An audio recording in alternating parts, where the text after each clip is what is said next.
کہ اللہ تعالیٰ نے پیغمبروں کو، اپنے نیک لوگوں کو اختیارات دیے ہیں، اولاد ہے، بارش ہے، ہم ان سے بھی مانگ سکتے ہیں. تو پیغمبر کو جو مقام اور فضیلت حاصل ہے وہ اختیارات کی وجہ سے نہیں ہے، وہ اس لیے کہ آپ اللہ کا پیغام لوگوں تک پہنچا رہے ہیں. دیکھو امریکہ کا سفیر یہاں پر آئے گا تو اس کی ایک ویلیو ہوگی نا، اس لیے تھوڑی کہ وہ فیصلہ بھی کر سکتا ہے، فیصلہ وہ نہیں کرے گا، فیصلہ تو حکومت کرے گی، لیکن اس کی کوئی عزت کیوں دی جائے گی؟ بھائی امریکہ کا سفیر ہے، اس کی توہین امریکہ کی توہین سمجھی جائے گی. جتنا بڑا ملک ہوگا اس کے سفیر کی عزت بھی اتنی ہی زیادہ. تو اللہ سب سے بڑا ہے تو اللہ کے سفیر کی ویلیو بھی سب سے زیادہ ہے. تو اللہ تعالیٰ نے یہ مقام دیا ہے محمد صلی اللہ علیہ وسلم کو. تو انہوں نے 5 بتوں کی عبادت شروع کر دی. عبادت کا مطلب ان سے مانگنا کہ یہ دیتے ہیں، اللہ کے دینے سے دیتے ہیں. عطائی، وہ عطائی اور ذاتی کا فرق میں ڈال کے نا کہ یہ عطائی ہے، ان کے پاس اللہ کا عطا کردہ بہت کچھ ہے، تو یہ لوگوں کو کیا کرتے ہیں؟ وہ دیتے ہیں لوگوں کو. تو پہلی دفعہ نوح علیہ السلام وہ پیغمبر تھے جو دنیا میں شرک کو ختم کرنے کے لیے آئے. اس سے پہلے لوگوں میں شرک نہیں تھا، بدعملی تھی، بدعملی، اس کو ٹھیک کرنے کے لیے پیغمبر آتے تھے. لیکن شرک کو ختم کرنے کے لیے جو پہلے پیغمبر دنیا میں آئے، 5 جو حضرت نوح علیہ السلام آئے، اور قرآن کے مطابق 950 سال نوح علیہ السلام نے قوم کو دعوت دی. اس سے پتہ چلتا ہے کہ لوگ اپنی جو خاندانی پرمپرائیں ہیں ان کو چھوڑنے کے لیے تیار نہیں ہوتے. کہ بھئی ہمارے باپ دادا کا نظام، ہمارا کلچر اس کو قبول نہیں کرتا. ایکچولی معذرت کے ساتھ یہ جو میں شادیوں پہ رٹے لگاتا رہتا ہوں نا، اس کو بھی پتہ ہے آپ کیوں قبول نہیں کرتے؟ کہ ہمارا کلچر قبول نہیں کرتا. دلائل کی دنیا میں آپ کے پاس کوئی جواب نہیں ہے. طنز بھی کرتے ہیں، سب کچھ کرتے ہیں، لیکن بس کلچر قبول نہیں کرتا. تو ساری فساد کہاں سے آتا ہے؟ اچھائیاں بھی کلچر سے آتی ہیں، لیکن برائیاں بھی کلچر سے آتی ہیں. تو ہمیں یہ دیکھنا چاہیے کہ جو کلچر کی اچھی چیزیں ہیں ان کو ایڈاپٹ کرنا چاہیے.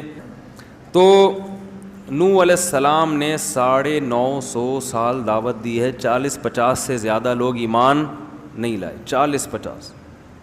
اور دن میں بھی پکارا، رات کو بھی پکارا. رب انی دعوت قومی لیلا ونہارا، دن میں بھی گیا، رات کو بھی گیا. اور کیا ہو گیا تھا کہ دیکھ کے نا آنکھوں میں کانوں میں انگلیاں ڈالنے لگے تھے لوگ. اس وقت عمریں لمبی ہوتی تھیں لوگوں کی، خط بھی بڑے لمبے ہوتے تھے. تو نوح علیہ السلام نے دن میں بھی پکارا، رات کو بھی پکارا.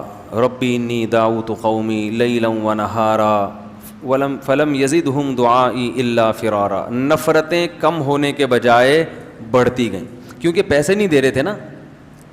آج درس قرآن کرو، اس کے بعد افطاری کی دعوت کرو تو دیکھو کتنے لوگ آئیں گے. چائے پلاؤ تو دیکھو کتنے. فری میں کرو نہیں آتے لوگ. ہر چیز میں لوگوں کو پیسہ چاہیے، کھانا پینا چاہیے.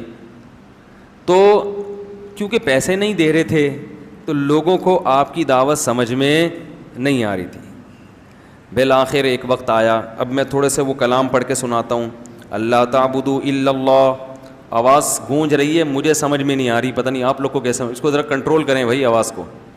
نوح علیہ السلام نے کہا کہ اللہ کے سوا کسی کی عبادت مت کرو. غلامی صرف کس کی ہوگی؟ اللہ کی. دعا صرف کس سے مانگی جائے گی؟ اللہ سے. ان بزرگوں سے مت مانگو. انی اخاف علیکم عذاب یوم علیم. دردناک عذاب کا خطرہ ہے، دردناک عذاب کا. فقال الملأ الذین کفروا من قومہ. قوم کے بڑے بڑے لوگوں نے، سرداروں نے کہا، جو اپر لیول لوگ تھے نا، دولت مند وڈیرے، اس ٹائپ کے لوگوں نے کہا، ما نراک الا بشرا مثلنا. آپ تو ہماری طرح کے انسان ہو، آپ تو ہماری طرح کے انسان ہو. ہر پیغمبر کو یہ طعنہ ملا ہے کہ تم ہماری طرح کے انسان ہو. تو کبھی بھی اللہ نے اس کا جواب یہ نہیں دیا کہ ان سے کہہ دیں نہیں میں تمہاری طرح کا انسان نہیں ہوں، بلکہ مجھے کچھ الگ سے طاقتیں ملی ہیں. ایسا کبھی بھی نہیں. ہر پیغمبر نے کہا کہ ہم نے کب کہا کہ ہم انسان نہیں ہیں بھائی، اور ہم نے کب کہا کہ ہم یہ کچھ کر سکتے ہیں. ہماری دعوت کو فوکس کرو کہ ہم جو دعوت دے رہے ہیں وہ ٹھیک ہے یا نہیں ہے. یہ مت دیکھو کہ دعوت دینے والا انسان ہے یا فرشتہ ہے. تو دعوت کو دیکھو کہ دعوت صحیح ہے یا نہیں ہے. تو ما نراک الا بشرا مثلنا, کہ ہم سمجھتے ہیں کہ آپ ہماری طرح کے انسان, کھاتے ہو پیتے ہو, بیمار بھی ہوتے ہو, دوا کی بھی ضرورت. اس سے ایک بات تو یہ پتہ چلی کہ لوگ یہ سمجھتے ہیں کہ بزرگ بننے کے لیے کوئی ٹیکنیکل قسم کی چیزیں ہونی چاہیے آپ کے پاس. نارمل آدمی بزرگ جب پیغمبر نہیں بن سکتا تو اب لوگ کہتے ہیں بزرگ بھی نہیں بن سکتا. سوئمنگ کرنے والا تو بزرگ ہو ہی نہیں سکتا, ہارس رائڈنگ کرنے والا, اور شادیوں والا تو سوال ہی پیدا نہیں ہوتا. شادیوں والا تو سوال ہی پیدا نہیں ہوتا. تو یہ سب چیزیں کیا بنا لی ہیں لوگوں نے؟ ٹماٹر خریدتے ہوئے پکڑا گیا, بزرگ نہیں ہو سکتا. انڈے لا رہا ہے, گھر سے جھاڑ پڑ رہی ہے, میاں بیوی میں جھگڑا ہو رہا ہے, تو جھگڑا کیوں ہو گیا؟ یہ بزرگ ہیں, ان کے ہاں تو جھگڑا نہیں ہوتا. بھائی سب کے ہاں سب کچھ ہوتا ہے. جب نارمل زندگی گزرے گی تو جھگڑے بھی ہوں گے, محبتیں بھی ہوں گی, کٹی بھی ہوں گے, دوستی بھی ہوں گے, سب کچھ ہوتا ہے. کیونکہ انسان ہے نا, آپ کے جذبات کبھی مجروح, طلاقیں بھی ہوتی ہیں اور دوستیاں بھی ہوتی ہیں. ہاں یہ ان کے ہاں مشکل ہوتا ہے, عام لوگوں کے ہاں آسان ہو جاتا ہے کیونکہ یہ جذبات پہ کنٹرول کرتے ہیں. لیکن سب کچھ سب کے ہاں ہوتا ہے.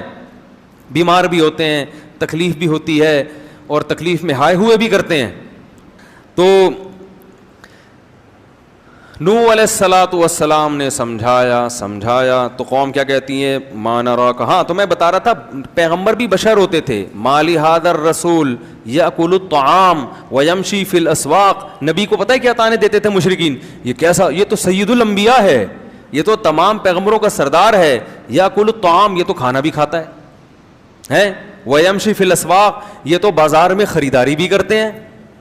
یہ سید الانبیاء, یہ کائنات کے سردار, یہ تو بازار میں, ان کو تو بھائی اللہ تو ان سے راضی ہے, ان کو تو گھر میں آلو پیاز ٹماٹر اور یہ ساری چیزیں گھر میں پہنچنی چاہیے نا. یہ تو اللہ سے دعا مانگے ایک دم سب کچھ آ جائے گھر میں. یہ پیغمبر ہو کے بازار میں خریداری کر رہے ہیں. لولا انزل الیہ کنز, آسمان سے خزانے کیوں نہیں اترتے ان کے اوپر؟ فرعون نے کیا تانا دیا موسیٰ علیہ السلام کو کہ میرے پاس دنیا کی ہر نعمت ہے, یہ تو غریب ہے, مسکین ہے, طاقت تو میرے پاس ہے, اگر اللہ ان سے خوش ہے تو پاور مجھے کیوں دی, ان کو کیوں نہیں دے دی اللہ نے؟ نہیں آ رہی بات. فرعون پتہ کیا کہتا تھا؟ میرے اوپر خزانے نازل ہوئے ہیں یا ان کے اوپر؟ ام انا خیر من ھذا الذی ھو مہین, جو اس قوم میں معاذ اللہ سب سے کمتر آدمی ہے, معاذ اللہ.